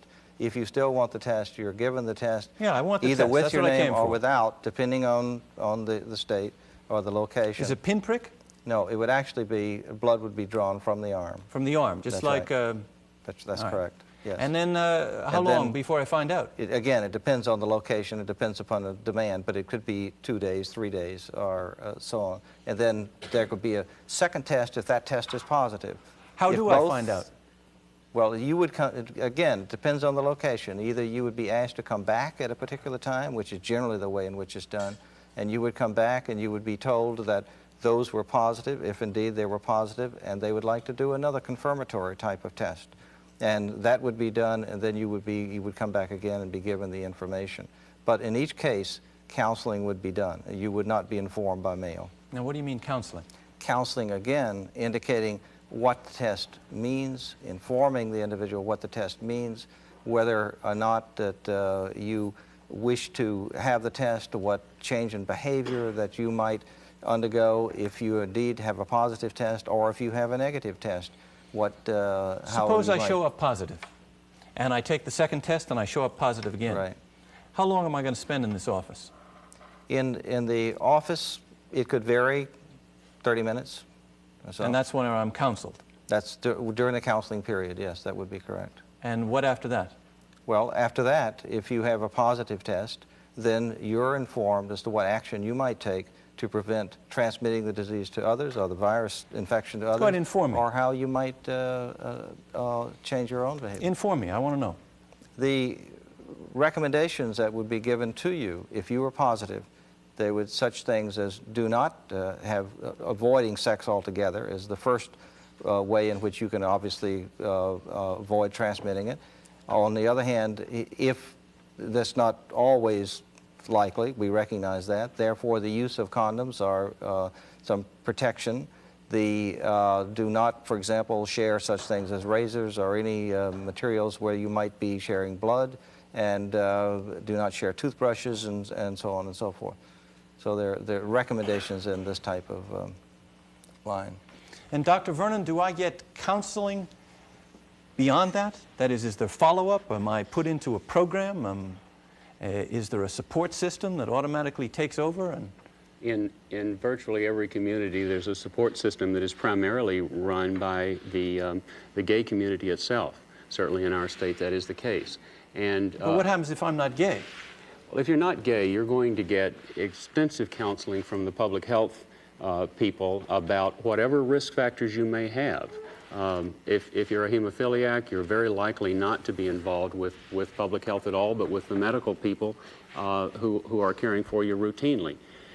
But the point is that counseling is the critical moment in this day and age in terms of our ability to control the epidemic of the HTLV-3 virus.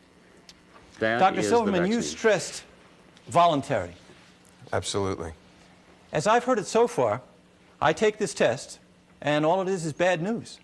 Or it could be good news. Could be good news. That is, you could tell me I don't have the virus. And then I would tell you how to make sure you don't get the virus. But if you test me positive, that's just total bad news. Well, it isn't total bad news because you're equating a positive test with AIDS. The positive test is equated with infection. Infection is in the early part of a process which may not go on to AIDS, may not go on to AIDS-related complex, may just be that you've been infected, somehow your body has dealt with it, and that is not a problem. What we can do for you, though... But I gather the chances are pretty good. No, we don't know. We think probably in the range of 30 to 40% may go on to get AIDS. This is, again, somewhat speculation, but we see people who have tested positive for several years who are doing very well. We don't know of any disease where there's 100% infection going on to disease. Here's my question. Why do I want to take this test? I mean, Well, it sounds to me like you're either going to tell me I don't have it, which is great, or you're going to tell me I have it, in which case there's nothing much I can do. No, there's a great deal you can do. You have a responsibility to yourself and to society. You mean there's something I can do for everyone else? What can I do for me? Well, wait a minute. Let's talk about you for a minute. You said you're straight, you're not gay. If you're positive, you have a spouse. You have a spouse that may be planning the two of you to have a child. That is very important information for you, for your wife, for your unborn child. Very important information. Now, maybe we will be able to do something which will eliminate that infection from you in the future, and you can go on to have a family. Right now, we'd counsel you against that. That's very important information for you. We would want you to stay as healthy as possible. We know that stress, we know that poor eating habits and lack of rest and lack of exercise does not help the immune system. It impairs the immune system. We can work with you to improve your health to the degree possible, but we're not giving you a death sentence. We may be giving you a death sentence with the diagnosis of AIDS. Unfortunately, that seems so. But there's no death sentence with the infection. That is just one piece of information. Now, granted, there are some individuals who shouldn't take the test because that information would be enough to throw them over the edge. In other words, they're labile personalities, and they might commit suicide, might do something. What kind of personality? Labile. Labile. I don't know that. Well, that their emotions that are such that they could go over the line, if you will, and take very drastic action. I mean, I've talked to some gay men who said, I'm following safe sex practices, I don't need that information, and if I knew I had it, I might commit suicide. Charlie, I'm sitting here hemorrhaging. We're talking about the responsibility of public health officials in this country to be able to allow counseling to take place for this kind of problem, HPV-3 testing. I think Houston is a clear example of the lack of responsibility of the public health officials in that city and many other cities in this country, that they're not going to be able to handle the difficulties around counseling and the issue of exposure and what that means and what it doesn't mean. That's one thing. Two, I think what Dr. Silverman just mentioned is a very isolated case. There are many people I know. We've treated at GMHC over 3,000 clients. Not one of them presented some of the issues that were presented in today's documentary. Not very few of them talked about suicide as a viable option. In fact, they talked more about regaining control in their lives and responding to their anger in a responsible way so that something could come out of the feelings of anger. But are you telling me that there's really no problem? If you offer testing, people will flock to it? I don't think so.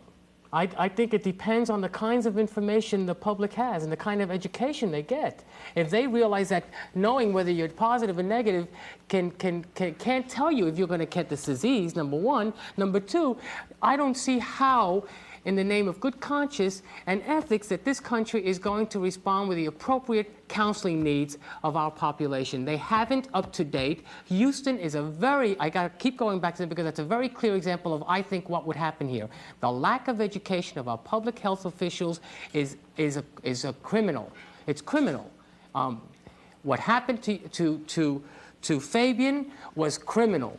Okay, the way he was victimized was criminal, and I think that's typical of the way public health officials in this country will respond. I think they will not want to know because of their own difficulties in dealing with all the issues. Let me go to a public health official. Dr. Vernon, your testing in Colorado, I understand, is not mandatory.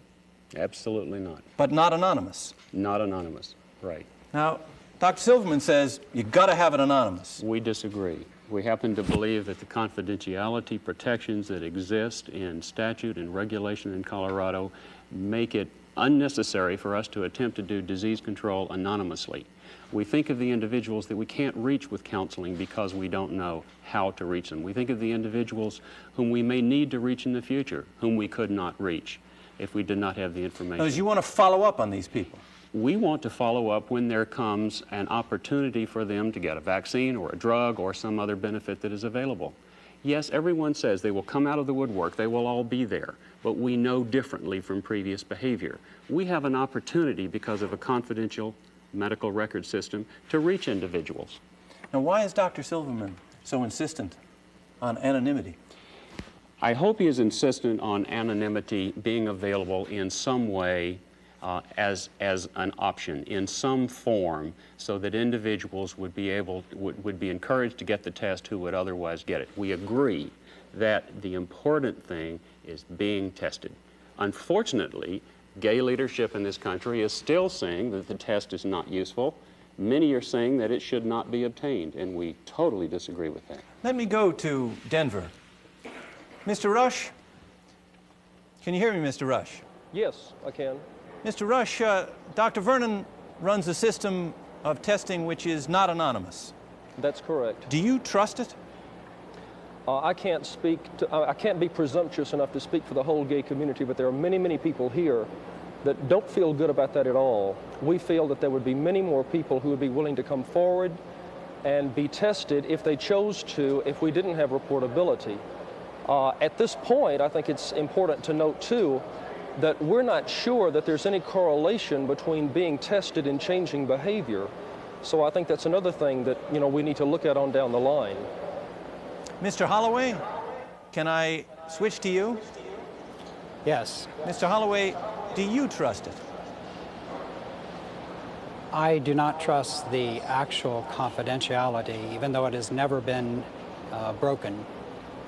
And the reason is this, that I believe that the strength of the gay community, the compassion, if you please, if it is applied to the gay community and we all work together, that we will be much better educated, we will get the test, we will know our situation, and just as we saw in the Houston situation, the compassionate intervention of the gay community is the key to it.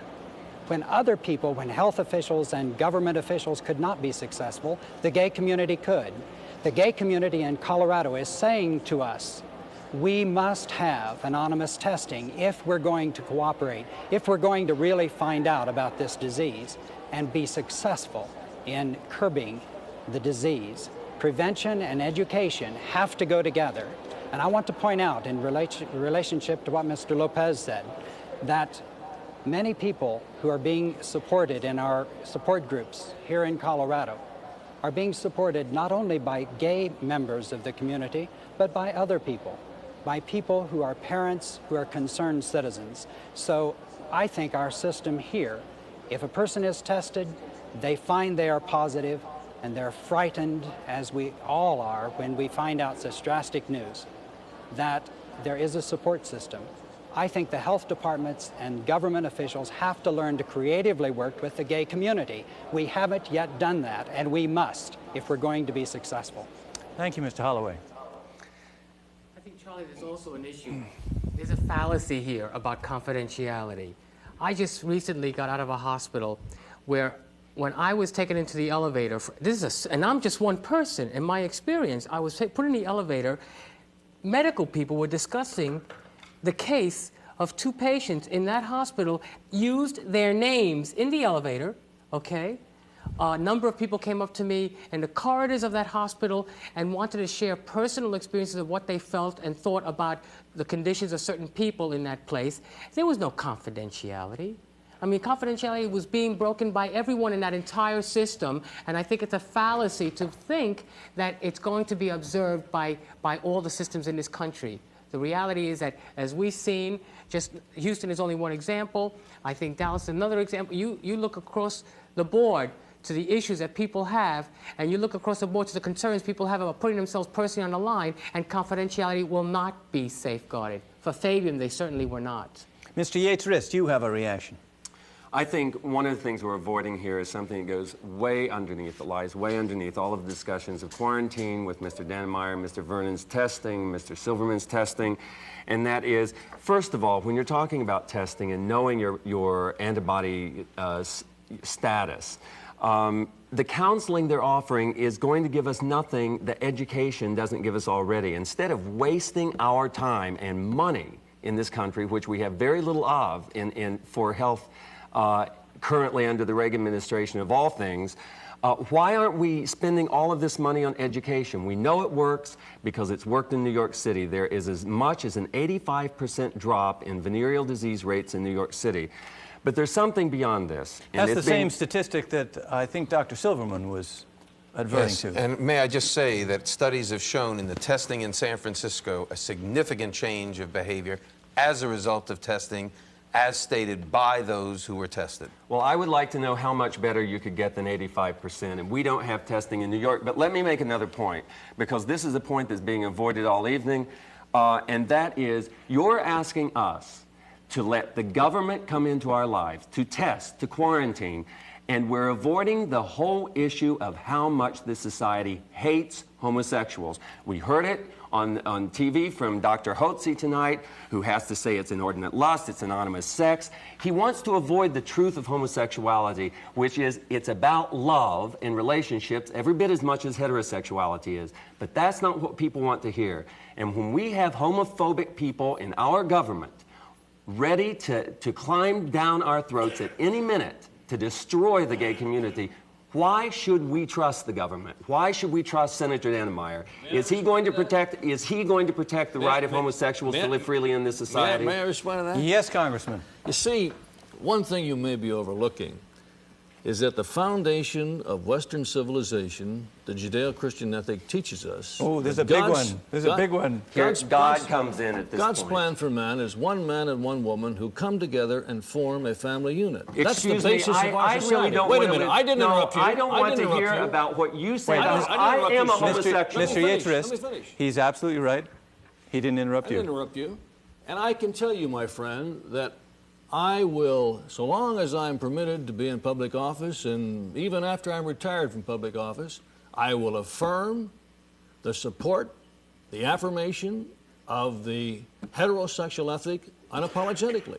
Now, wait a minute. Now, that doesn't mean... We got nothing against you doing that. Well, I think, but his problem it's is important that there's a that we downside say to what you say. It sounds like you're the homophobe that he's talking about. No, listen. I affirm a support for a heterosexual ethic. How about affirming a support for a homosexual? And naturally, those two are in conflict. And I am not about to apologize for my respect Since it's my and life support he's for the talking heterosexual about, I lifestyle. would like to interrupt because it's his kind who have interrupted homosexuals for our whole lives when we try to speak for ourselves. I believe. Now, I'd like to pick up on this. It's only going to work if it's one at a time, all right? Go ahead. Your turn. I am 38 years old. I am in a relationship which is stable and beautiful, and it's something that is available to every homosexual man and woman in this country if people like you will leave us alone.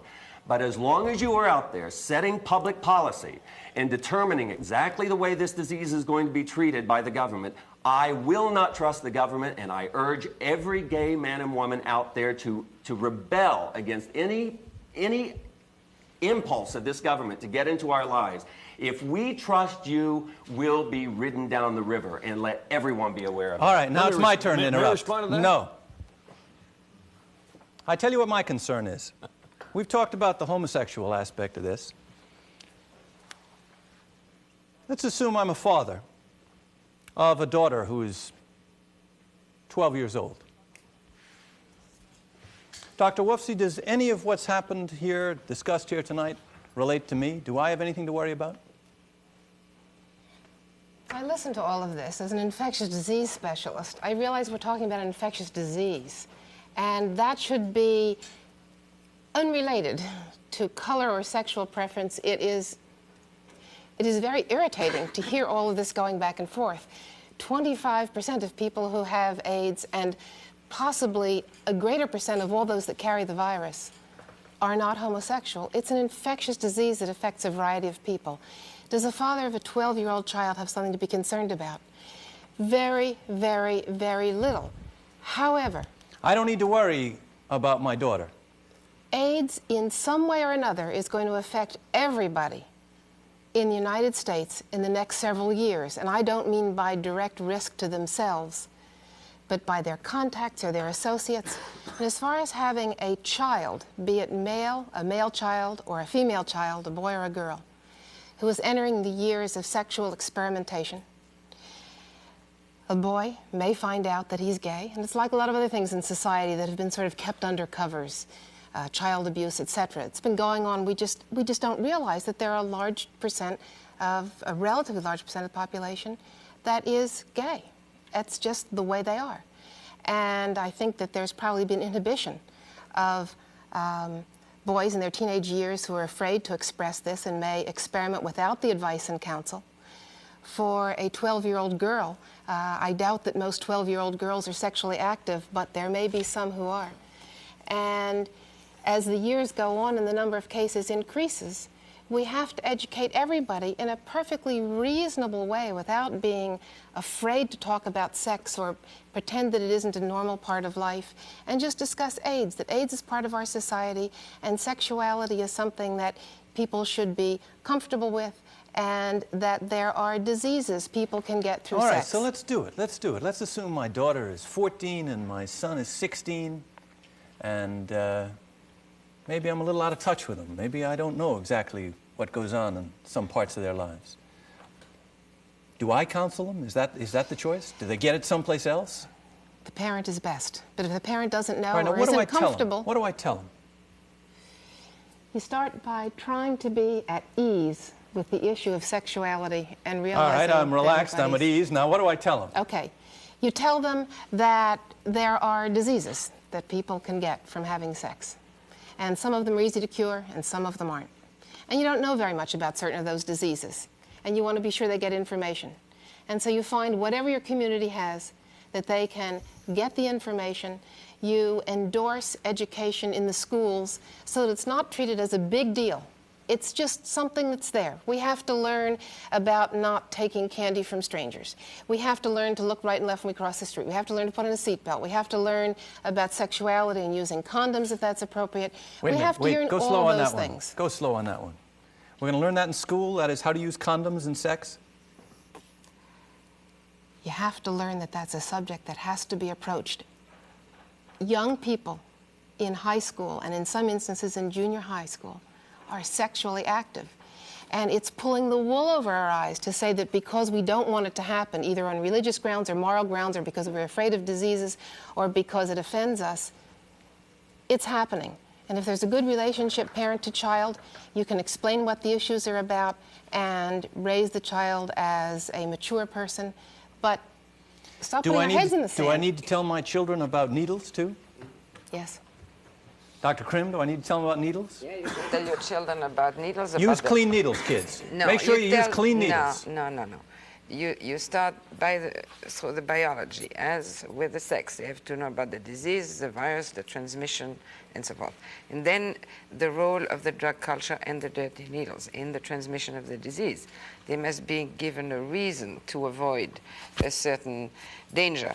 And then in addition, I would not only talk to the children about the dirty needles, but to our government representatives that to deny the availability of clean needles to drug addicts is virtually to sentence a certain number of people to die nowadays. And that laws have to be changed with this, in this regard. Now, if I'm a parent who's too tight to talk about sex and needles and drugs with my kids. Well, then there are psychologists, counselors, there are other people who can do it. But it must be done. Somebody must do it. Does it need to be done in the schools? I think so. I think it's a good place also. Congressman Dannemeyer, is it going to be done in the schools? Well, I'd like to come back to this other topic. No, I want this one. Is it going to be done in the schools? I believe that a school board in our system, we believe in local control in school districts of America, has to make a decision as to what type of subjects will be taught in the curriculum. And that decision is going to be answered in different ways in school boards across the country. I don't think that we should be making a blanket, certainly not at the federal level. We should not be making a blanket law with respect to what should be taught on the issue of sexuality or drugs in every school district in America. You don't think there's an issue on which we need federal leadership? I think there are areas where federal leadership is called for. I've introduced 5 pieces of legislation, and I'd like to respond to my friend, if I may. No. You're not playing fair with me, Congressman. I'd like to. You're just not playing fair with me. No, I think I should. What 2 men or 2 women or a man and a woman do in the privacy of their own home is it's none of my business, it's none of the government's business. But when those 2 men come out of their privacy of their home and they come into the public sector where I work and they want to change the 1964 Federal Civil Rights Act so as to include sexual preference as something that it would be an enforceable Federal Civil Rights Act, they've got my attention. Because at that point, they are seeking to use the federal law as a means of changing the basic culture of America so as to equate the homosexual lifestyle on a par with the heterosexual lifestyle. And at that point, you guys can handle this after this is over, all right? I'll set up a private discussion for you, all right? I'm interested in knowing what's going to happen to my kids, right? I'm curious about that. I want to know, is somebody going to tell my kids about needles and condoms? I want to know, I'll tell you what I want to know. Miss McLaughlin, is somebody going to go even further than that? You see any future in making needles free to people? Well, I speak as condoms free to people? Oh, I speak as a pragmatist. However beneficial I think it might be to distribute free needles, it's not going to sell. The public isn't going to accept it. I think a lot more could be done with condoms. But I think I would like to say something about what I've heard. Let me just stop on that for a minute. I hear a ring of reality to what you say. I'm not doubting it, as things stand at the moment. But imagine the clock turned forward, so that the numbers on that pyramid get bigger. is it possible that the public will come around to a point where they see that this thing is on us and we've got to do something about it? I feel the clock is going to go forward. But I think before the public will accept the distribution of free needles for drug use, the public will react in far different ways, in very, very unpleasant ways. But the point I would really like to make here is everyone has talked about this public health department and that public health department and this hospital and that hospital and how we're going to approach the disease. And what is not being said here is that we have no federal leadership at the level of the White House. We have no guidelines coming down that are going to be universal.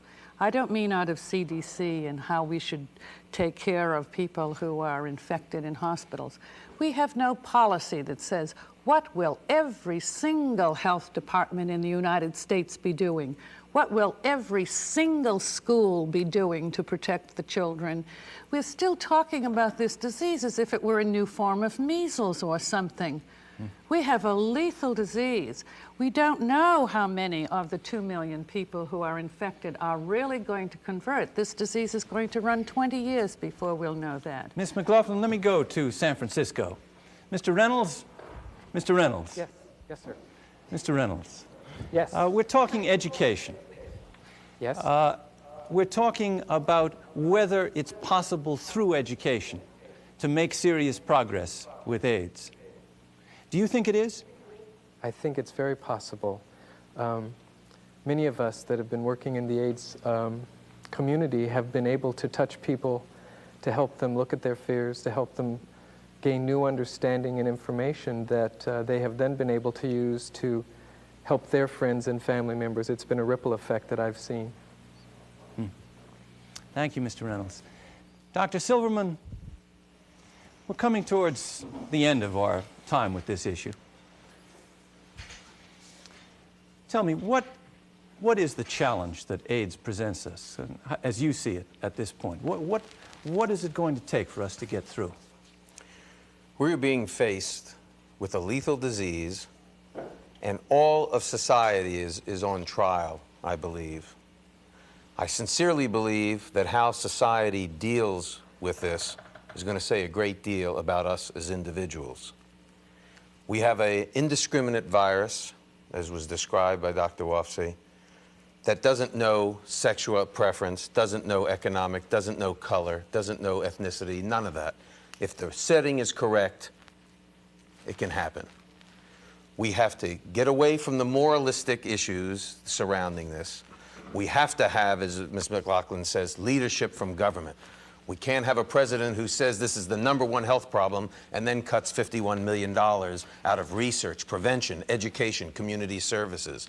There is no federal money in community services. There's almost no federal money in education. We have a disease for which there is no cure and no vaccine. The only defense we have is education.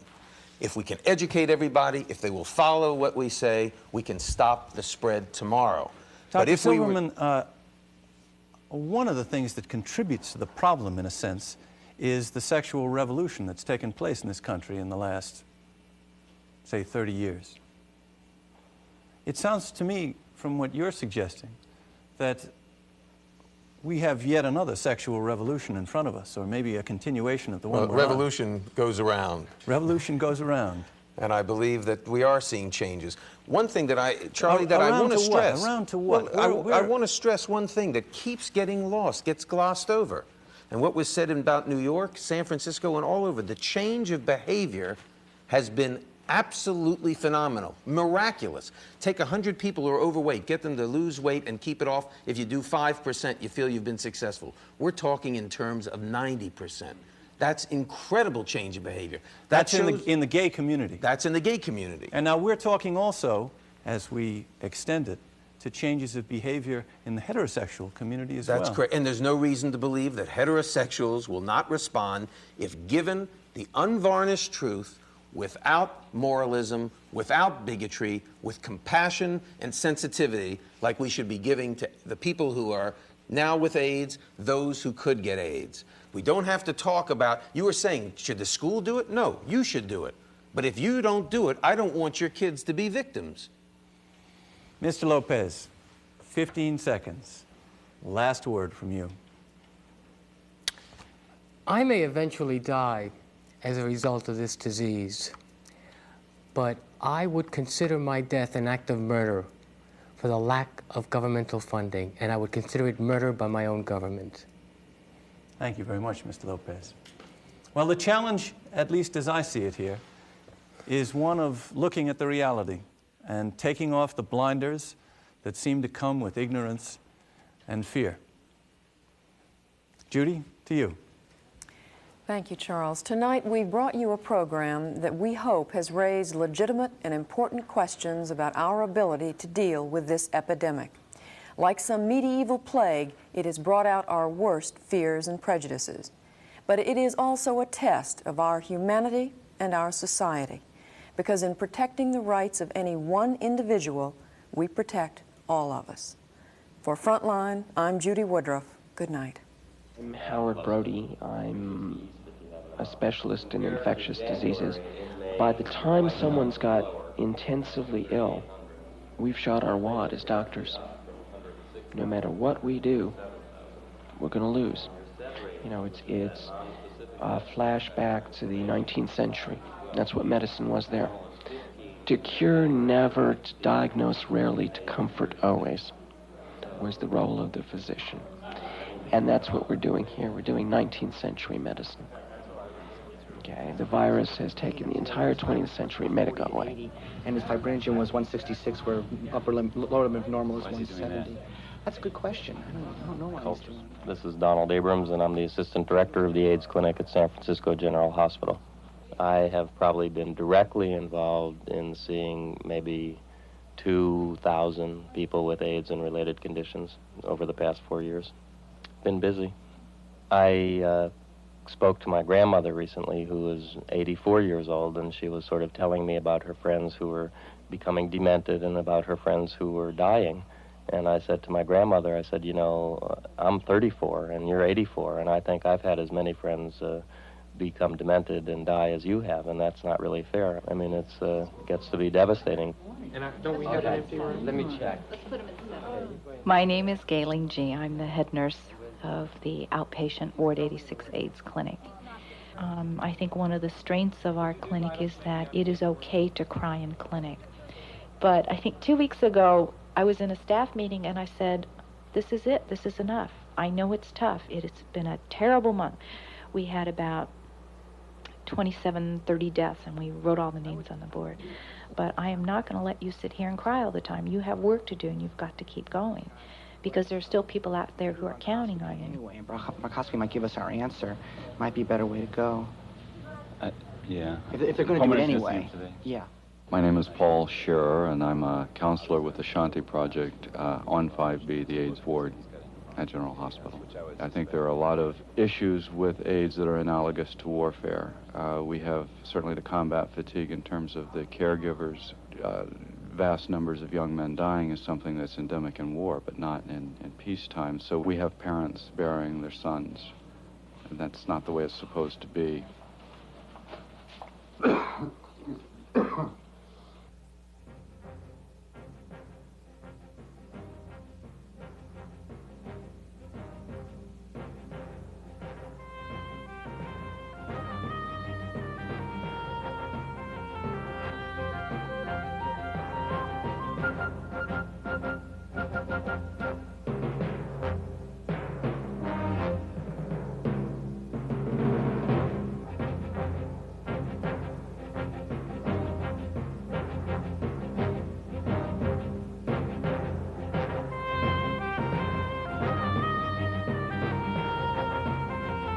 For a transcript of this program, please send $4 to Frontline, Box 322, Boston, Massachusetts, 02134. Frontline is produced for the Documentary Consortium by WGBH, Boston, which is solely responsible for its content. Funding for Frontline was provided by this station and other public television stations nationwide, and by the Corporation for Public Broadcasting.